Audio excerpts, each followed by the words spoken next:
Hello students, कैसे हो? उम्मीद करता हूँ बढ़िया होंगे। देखो, आप अगर आरआरबी की तैयारी कर रहे हो तो ये आपको बिल्कुल बेसिक से सवाल हैं रेशियो के, और इनका बेसिक अगर आपको ये आ गया तो इसकी जो लैंग्वेज वाले सवाल हैं वो बहुत ही ज़्यादा इजी हो जाएंगे। तो आज की क्लास में हम लोग ये 4-5 सवाल करेंगे जो कि बहुत ही इंपॉर्टेंट है, और इन 4-5 सवाल करने से आपके लगभग 500 सवाल आसानी से हो जाएंगे। तो चलिए शुरू करते हैं। पहले क्वेश्चन नंबर 1 है, आपको प्रश्न में क्या दिया गया है पहले ये समझ लो बहुत ही अच्छे से।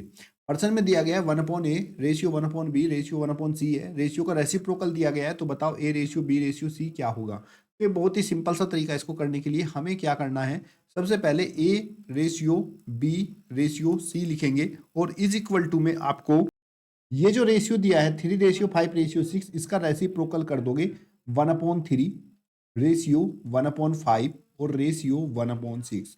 उसके बाद आपको 3, 5 और 6 का एलसीएम लेना है। एलसीएम निकालना तो आता ही होगा, नहीं आया तो अपनी मेरी पहली वाली क्लास देख लेना, उसमें एलसीएम दिया गया है। इनका एलसीएम आपका 30 होगा, और जो भी ये एलसीएम है इस एलसीएम से इनमें ऊपर की तरफ मल्टीप्लाई कर दोगे इनके न्यूमिरेटर में। ठीक है, मल्टीप्लाई करने के बाद कैंसिल कर दो, 3 दशम 30, 5 6 जा 30 और 6 5 जा 30। तो फाइनली आपका रेशियो आ जाएगा 10:6:5। ऑप्शन नंबर सी आपका राइट आंसर। कमेंट बॉक्स में बोलो जय श्री राम, आपको अगर समझ में आ गया है अच्छे से। तो चलिए अगला सवाल करते हैं, क्वेश्चन नंबर 2।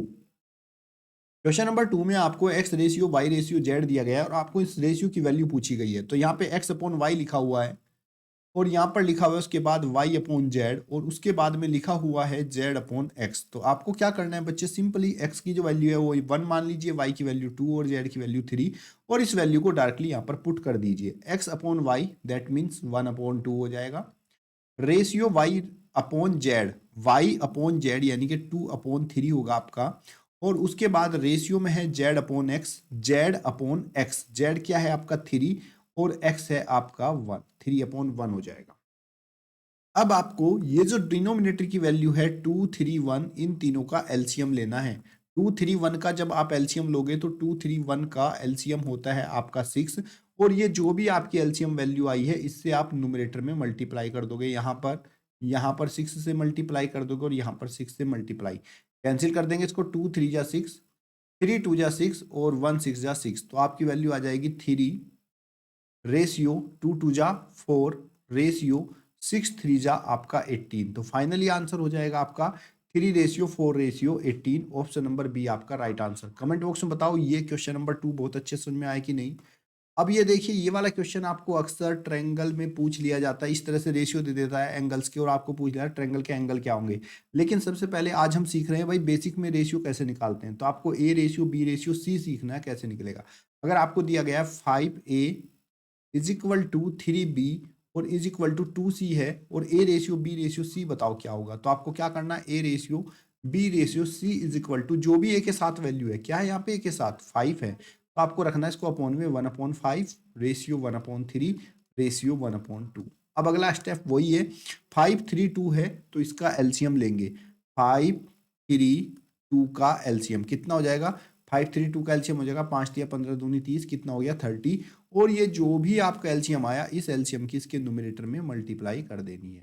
मल्टीप्लाई कर दी हमने 30 से, 5 से 36 टाइम हुआ, 6 3 से 30 10 टाइम, और 2 से 30 15 टाइम। तो फाइनली आपका रेशियो आ गया 6:10:15।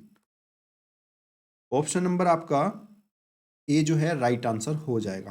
क्लियर बच्चे, कमेंट बॉक्स में बताओ मुझे ये भी क्वेश्चन समझ में आया कि नहीं। इसके बाद अगला सवाल देखिए, अगर आपको नंबर्स अपॉन में दिए और उनका रेशियो पूछा है कि भाई बताओ इनका रेशियो क्या है, तो ये तो बहुत ही ज़्यादा इजी क्वेश्चन है। अगर आपको a ratio b ratio c आपको बताना है तो आपको क्या करना है, जो भी आपके अपॉन की वैल्यू है, जैसे यहाँ पे 2 5 7 है, तो बस इसको सीधा सीधा लिख दीजिए 2:5:7, और यही आपका a ratio b ratio c हो जाएगा। ऑप्शन नंबर ए आपका राइट आंसर है। अगला क्वेश्चन है आपका कि a/2 b/3 और इज इक्वल टू c/5 है, तो बताओ a प्लस बी प्लस सी की वैल्यू क्या होगी। अगर आपसे a प्लस बी प्लस सी की वैल्यू पूछी गई है डिवाइड बाय सी, तो क्या होगा, आपको क्या करना है, a के अपॉन में कितना है 2 है, तो a के प्लेस पर 2 रखिए, b के अपॉन में 3 है, b के प्लेस पर 3 रखिए, और c के अपॉन में 5 है तो इसके प्लेस पर 5 रखिए, डिवाइड बाय c, और c के अपॉन में क्या है 5 है तो 5 ही आपको नीचे रखना है। सोल्व करेंगे 3 2 5 5 10, 10 डिवाइड बाई 5 हो जाएगा, 5 2 जा 10, तो इसकी वैल्यू आपकी 2 हो जाएगी। ऑप्शन नंबर ए आपका राइट आंसर। कमेंट बॉक्स में बताओ ये सारे क्वेश्चन आपको समझ में आए कि नहीं, क्योंकि इसी तरह के सवाल आपके पेपर में पूछे जाते हैं और ये तो बहुत बेसिक है। इसके बाद क्या करेगा, उसमें एक अलग लैंग्वेज ऐड कर देगा और उस लैंग्वेज के अकॉर्डिंग भी क्वेश्चन हम अगली क्लास में बताएंगे। तब तक के लिए धन्यवाद। जय हिंद, जय भारत।